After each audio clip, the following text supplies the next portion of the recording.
বিষের বোতল ব্যাগে নিয়ে ঢাকার পথে পথে ঘুরছেন অসহায় এক মা ও তার অসুস্থ ছেলে। তাদের জীবনের হৃদয় বিদারক গল্প হার মানাবে যে কোনো সিনেমার গল্পকেও। গেল 20 দিন ধরে খেয়ে না খেয়ে এক কাপড়ে ঢাকার রাস্তায় ঘুরছেন মা ছেলের ব্যয়বহুল চিকিৎসা আর নিশ্চিত একটা আশ্রয়ের আশায় দিয়েছেন কিডনি বিক্রির বিজ্ঞাপন। আর সেই বিজ্ঞাপনের সূত্রেই মা ছেলের খোঁজ পায় ৭১। আরো জানাচ্ছেন সহকর্মী রাশেদ আনিস। কারওয়ান বাজারে মেট্রো রেলের দেয়ালে লাগানো এই বিজ্ঞাপনটি অনেকেরই নজর কেড়েছে। কেউ একজন ফোন নম্বর দিয়ে রীতিমতো 2টি কিডনি বিক্রির বিজ্ঞাপন দিয়েছেন। কিন্তু কেন? সত্যি কি এভাবে কিডনি বিক্রির বিজ্ঞাপন দেয়, নাকি এর পেছনে রয়েছে কোনো রহস্য? কিডনির ক্রেতা সেজে যোগাযোগ করি সেই নম্বরে। এক নারী কণ্ঠ নিজের পরিচয় দিলেন শেলি খানম নামে। জানালেন তিনি 2টি কিডনি বিক্রি করবেন, একটি তার নিজের, অন্যটি তার ছেলের। দাম চাইলেন 3 কোটি টাকা।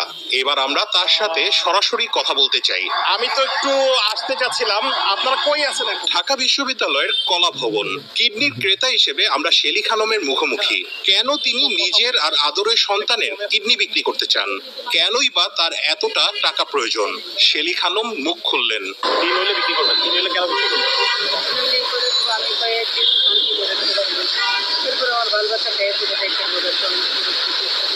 বেরিয়ে এলো এক মায়ের এক নীরব যুদ্ধের গল্প, যে যুদ্ধে তার একমাত্র সঙ্গী অসুস্থ ছেলে সাইফুল। এই 16 দিনের মধ্যে আমি মাত্র 7 দিন ভাত খাইছি। একদিন একটু কলা, একদিন রুটি, একদিন না খেয়ে থাকি। 3 দিন পরে কালকে ভাত খাইছি। আমার বাঁচতে 300 টাকা দিছে, পরে ভাত খাইছি। এভাবে গোসল ছাড়া, ঘুম ছাড়া খাওয়া ছাড়া তো থাকা যাবে না। মান সম্মান বাইচে থাকতে আত্মহত্যা করে ফেলি গো মাই বুকি। ওরে তুই যদি আমি মরি তো ওর আরো কষ্ট হবো। একমাত্র ছেলে সাইফুলকে নিয়ে গেল 20 দিন ধরে ঢাকার রাস্তায় রাস্তায় ঘুরছেন শেলি। সাথে রেখেছেন একটি বিষের বোতল। এই যুদ্ধে হেরে গেলে মা ছেলে একসাথে আত্মাহুতি দেবেন বলে ঠিক করেছেন। আমার ফ্যামিলি মান সম্মানে চিন্তা করি না। আমি না খেয়ে রোডে ঘুরতেছি, ফ্যামিলিকে আমার পিছিয়ে আসছে। আপনি এটা নিয়ে করতেছেন কেন? যদি মনে করেন কোনো সাহায্য না পাই, সহযোগিতা না পাই, ঢাকা শহরে একটা মহিলা মানুষ এইভাবে থাকা সম্ভব না। এজন্য তো জান দিয়ে দিব ওই সময়। ছেলের তুই একা জান দিতে পারতাম না, তখন ওর আরো অবস্থা খারাপ হয়ে যাবো। তো মা ছেলে দুজনই আত্মহত্যা করে এলবো। এক কাপড়েই কেটে গেছে মা ছেলের 20 দিন। মানুষের দুয়ারে দুয়ারে গেছেন, সামান্য আর্থিক সহায়তা মিলেছে, কিন্তু জীবন বাঁচানোর স্থায়ী কোনো সংস্থান মেলেনি। যদি কোনো কিছুই না পাই তো মৃত্যু ছাড়া তো কোনো পথ নাই। যে কদিন মনে করেন জান থাকবো, লড়ে যাবো, দেখে যাবো। এরপরে যদি দেখে আর পারতেছি না, সব যন্ত্রণা সহ্য করে আপনি 2 দিন না ঘুমাও থাকতে পারবেন, বসে জিমাইতে পারবেন, এক জায়গায় না খেয়ে তো বাঁচতে পারবেন না। জনগণের যদি মনে করেন আমার কিছু আর্থিক সাহায্য করে তো আমি বাইসে যেতে পারি। টাকা পয়সা একটা কিছু করে আমি খাইতে একটা ব্যবসা বাণিজ্য করে খাইতে।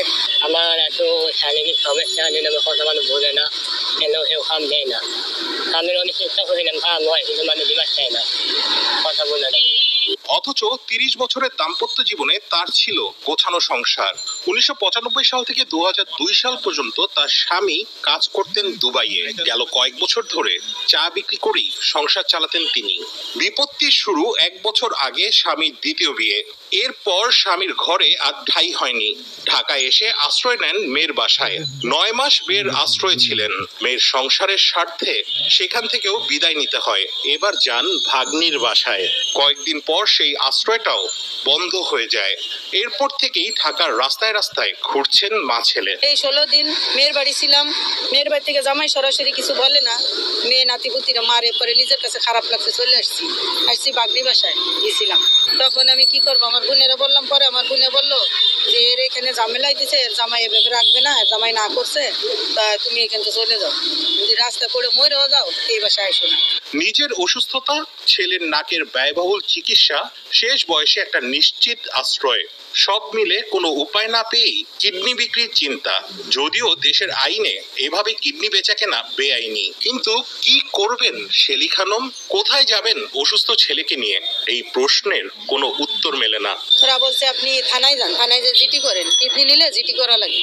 তখন আপনার থানায় গেছিলাম, ধানমন্ডি থানায়। তখন অফিসার ম্যাডাম বললো যে কিডনি মিডনি এটা বেচা বেচে, এটার মধ্যে আমরা নাই, আমরা এগুলো করি না। আপনার কিডনি আপনি বেচবেন, বেচে দেন, এটা আপনার ব্যাপার। তারপরেও মেডিকেলে গেছিলাম, বলছেন এইভাবে আমরা নিব না, আপনি বিজ্ঞপ্তি দিয়ে দেন। দিনে এখানে ঘুরে বেড়ান আর রাতে পিজি হাসপাতালের বারান্দা।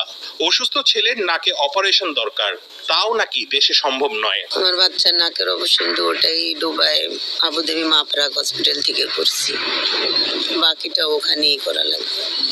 ওর নাকের মধ্যে পাইপ বসানো লাগবে। আমাদের দেশে নেই, মানে হালকা পাতলা হলে করতে পারতো, এটা করতে পারবে না, এটা অনেক বলছে সিরিয়াস।